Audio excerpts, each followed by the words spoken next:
Good. Okay.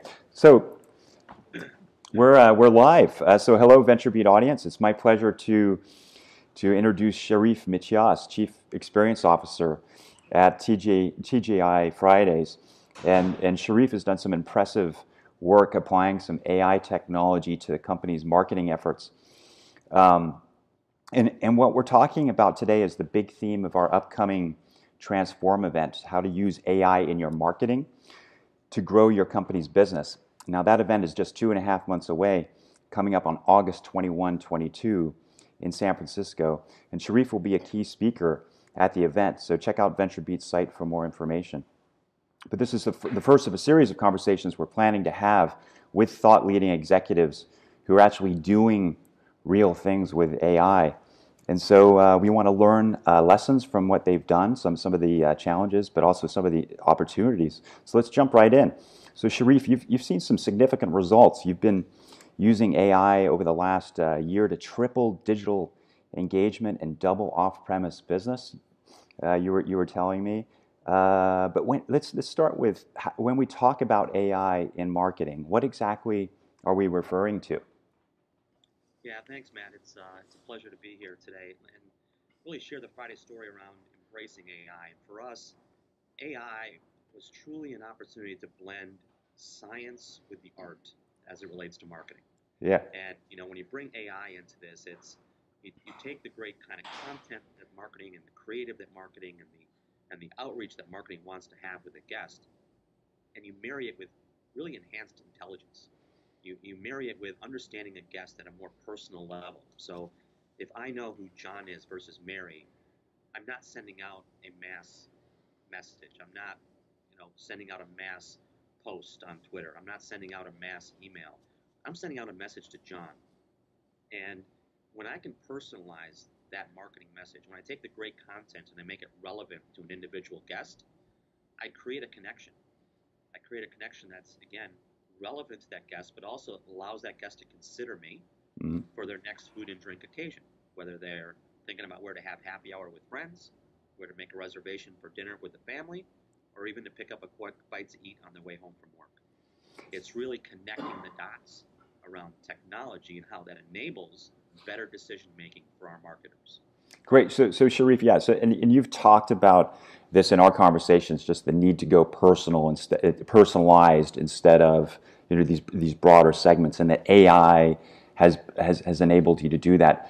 Now, AI is such a hyped term. I mean, I think it's a somewhat vague term. People think of different things. There's natural language. There's computer vision applications.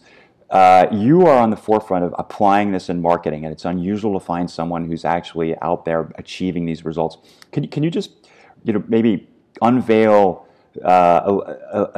this hyped term a little bit, AI? So what are the elements of AI that you're actually using? Sure. So let me give you a couple examples because, to your point, there's lots of places that you can and should employ AI. For example, one of the basic things is everyone has a chatbot now, right? Yeah. You can't go anywhere without talking to something, and you're obviously not talking to a human. And whether that's on Twitter or Facebook or even Amazon Alexa, Right.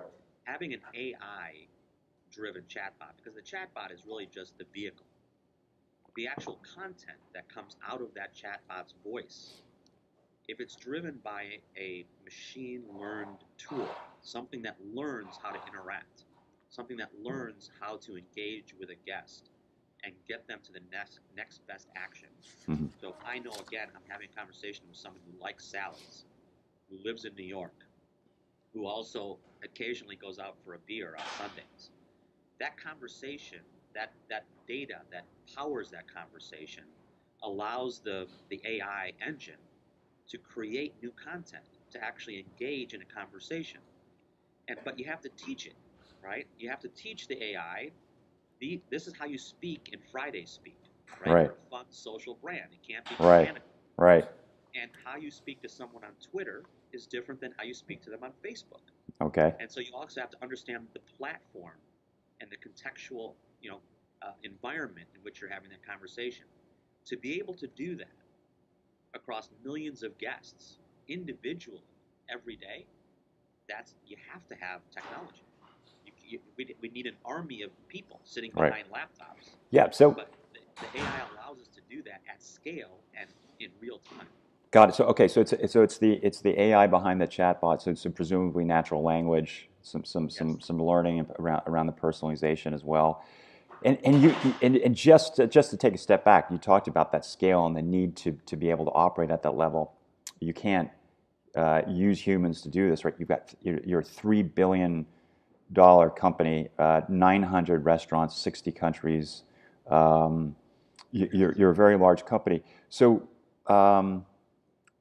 is it Sharif behind the bot, and you've managed to take your voice and personalize it, or what are the is or Sharif at the top, and then there's applications below? Can you give us a sense of the stack, the actual tools that you're using?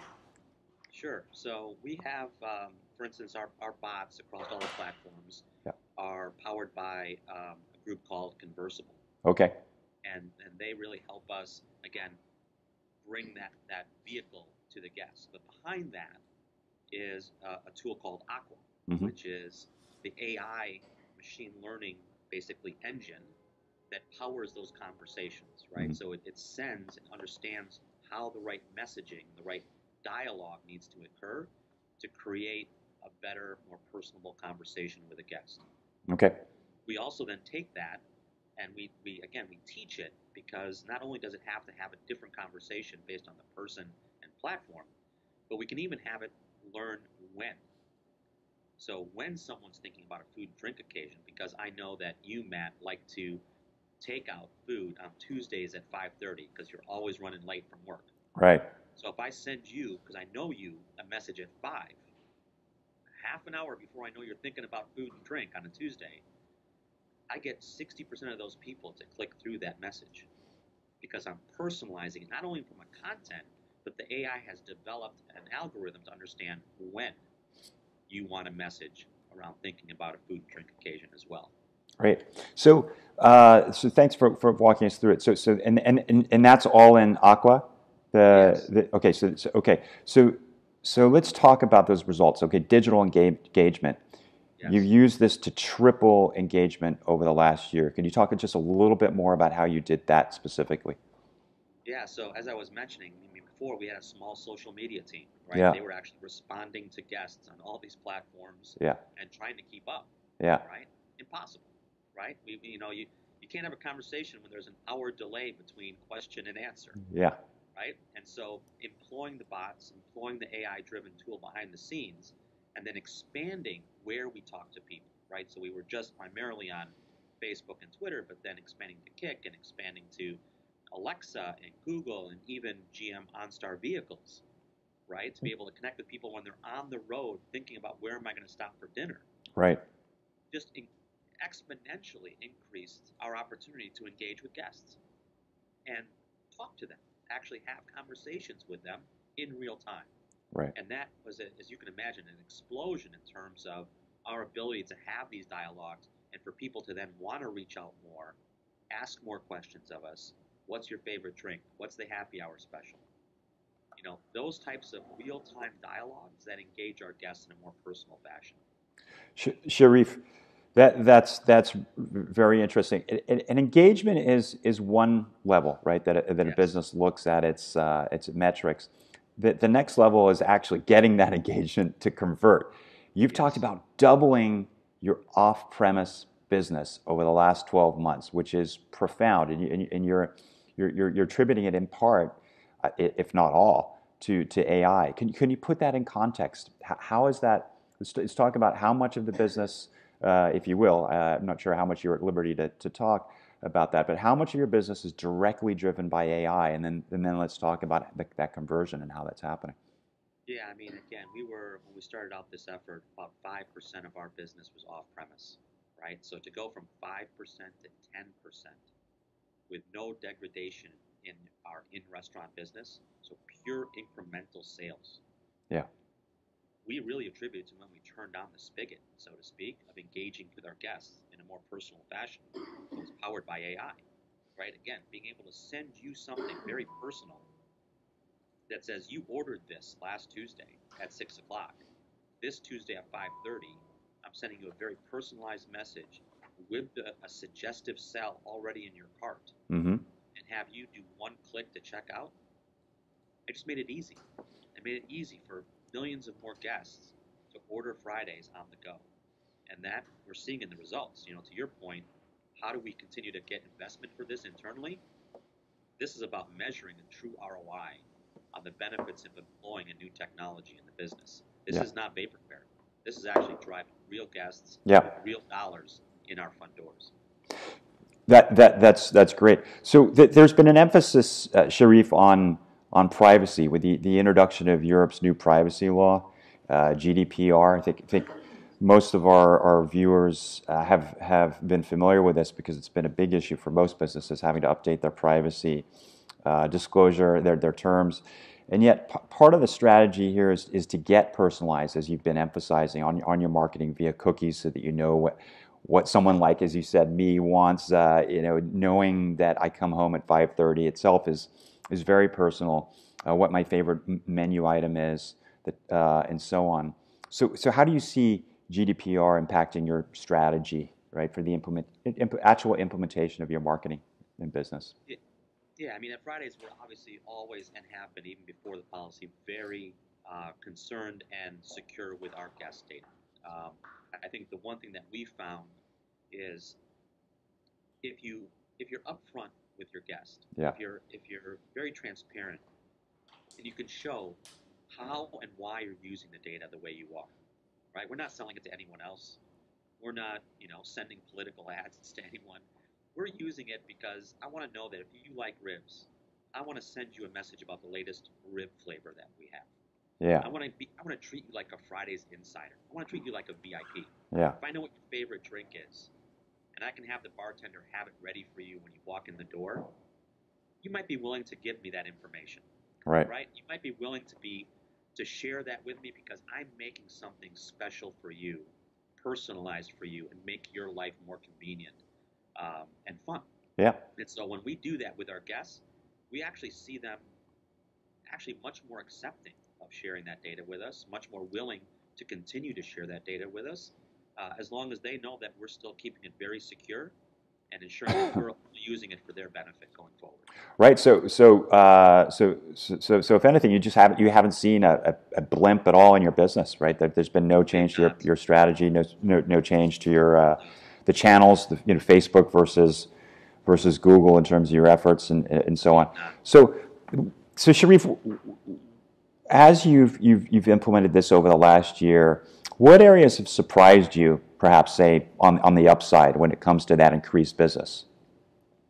I think the thing that surprised us the most was how quickly I think this took off, right? I mean, like anything, new technology, we had our stumbles, of course, but I think as people started to understand what this meant for them, mm-hmm. and understand the engagement they could have and personalization, that, wow, these people know me.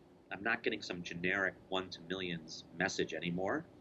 That acceptance, I think, was stunningly fast for us, just in terms of the growth rate and how it continues to accelerate even as we continue to add more capabilities to this tool. I think it was really a matter of, we thought, it's kind of really slow crawl, walk, run. Right. We kind of started off with crawl for a couple of weeks, and then we went to sprint. And it was really, it's good and bad, right? Because with anything new like this, the technology, your guest, and the organization have to be in lockstep. Right. Kind of the 3 pillars of the stool. If anyone gets out of sync, you're going to fall. Yeah. Right? And so you've got to ensure that what you're doing and that what you're ready for from an organizational perspective, your guest is ready for, and the technology supports. I mean, there's things in technology that we could employ today that we're not ready for organizationally. And I'm not sure our guests are. Can you give me an example? Can you give me an example of that? Yeah, so we have an AI virtual mixologist. We can create one-of-a-kind drinks based on your likes and dislikes at the bar. Right. So we're piloting this, right? And it's fun. It's a great experience between the bartender and the guest. They get to create their Matt-a-tini that night at the bar. One-of-a-kind drink for you, Matt. Yeah, I love it. Now we could do that for food as well. Right. Can you imagine trying to prep for an unlimited amount of secret menu item meals in 900 restaurants every day? Impossible, right? So the technology is capable of doing it. Right. Organizationally, we're not. Right. Okay. So as you picked up that sprint, presumably you decided not to introduce that menu customization. What are the things that did break down? Maybe that you weren't warmed up for, that maybe others can learn from. Was there any particular components of the technology that you've had to change on the fly organizationally? Yeah, I think one of the big things is when we talked to a lot of obviously people out in the industry when we first started this, and everyone was saying, collect all the data you can, right? Fill the data lakes. Right. All the data is good. Yeah. Right? Yeah. And what we come to find out is you don't need all the data. All the data is kind of meaningless. You need the right data. Right. Because some of those data can just basically take up space and cost, and potentially drive irrelevant or I would say inaccurate output, right? So it's really kind of honing in up front what's really relevant that's going to drive a better decision and allow the tool to make smarter, what I'll call augmented intelligence support, right, for our team members and for our marketers to be able to connect and make a better decision with the guest. All the data is really irrelevant. You got to have the right, and we had to go through kind of a learning and burning process through that to really understand what that looks like. Yeah. So presumably, if you only use a component of the data, maybe there's some storage wastage. But when you talk about that burning, was there anything in particular that was a challenge that you'd like not to replicate again? Well, again, I think it's the connection between you obviously all have your own internal data. Third-party data you can get inundated with, right? Right. You can get weather data, okay, Foursquare data, credit card data. You can get all this data, and in certain cases, it's kind of noise. Yeah. And you got to start peeling some of that stuff off. Okay. Quickly, Yeah. Or it doesn't really help the cause. You talked about mobile being surprising and having some interesting observations about where the future is going, in particular the millennials. Can you talk a little bit about that and how that surprised you or surprises you? Yeah. So mobile, right out of the gate, 90+% of our interactions mobile. Yeah. So Yeah. mobile web, mobile app. We have about 4 million people with our app, and we have 10 times that interact with us on the mobile web. And it drives 90% of our online ordering, our reservations. Everything is really when people are walking around. I think the beginning of the sea change, though, is also moving to voice. And it's really, it's almost going full circle to, oh my God, we're using mobile phones to talk to again. Yeah. Versus just our thumbs. And so it's people talking to devices again, and that's a different way to engage. Right. Having a text dialogue on Facebook, Twitter, SMS back and forth is very different than the ramblings that can occur when you're having an actual voice dialogue with someone. Right. So there's a lot of effort right now, both for us as well as some of the partners we're using, to really understand how do you create. People talk about emotional AI, right? How do you create someone that is actually, or a tool that actually has a conversation like an actual human, because people expect it more in voice than they do in the written form. Right. So that's the next evolution for us. So and you've talked about the fragmentation, Sharif, of all these channels. You talked at least about 6 or 7, 8 different channels. So with that voice, do you find that you have enough control over that? Is that through your platform, your NLP, Conversable, or is that coming through Siri, Alexa, or both? Yeah, it's a little bit of both, right? Yeah. So there's opportunities, obviously, when you're using kind of what's powered by Alexa and kind of the core of what they call Lex within that, right? To be able to manipulate and again put that in our so-called Friday's voice. Right. But then through our own platforms, we're actually exploring very specific, different tools to be able to create, again, this almost emotional AI experience where you feel like you're actually talking to, an irreverent, millennial bartender at Friday's. Yeah. When you're asking about your drink. Yeah. So how important is having a mobile app? There's been a lot of conversation about the end of the app economy. People aren't checking in as much. Presumably, that's a hard sell for, for, for, for, for you, but maybe not. You've talked about having that app. Can you talk a little bit about where that app economy is going for you? Yeah, I mean, I think for us, we do see a life cycle on the app. Mm-hmm. To be honest with you, I think the app itself, I think is useful again because it creates a brand connection Mm-hmm. that we want to have live on someone's mobile device. But I think again, as the migration occurs to, no one's going to be clicking a specific button, Mm-hmm. right? They're going to be looking at their phone and speaking to it, and they'll be saying, "Hey Uber, get me a ride. Hey Fridays, order me, something to eat," or "Hey, United, book me a flight." Yeah. It's going to be less, I think, about hitting an individual button on someone's mobile device and actually talking. And I think that's where you're going to start to see a further movement away from kind of the apps to we're just talking to things. Mm-hmm. Again, we're just going to be speaking to devices. Right.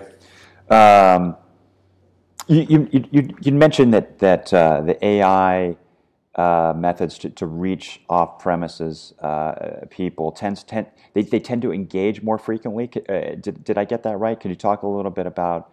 I think you referred to them just spending more even than those who are in restaurant. Why is that?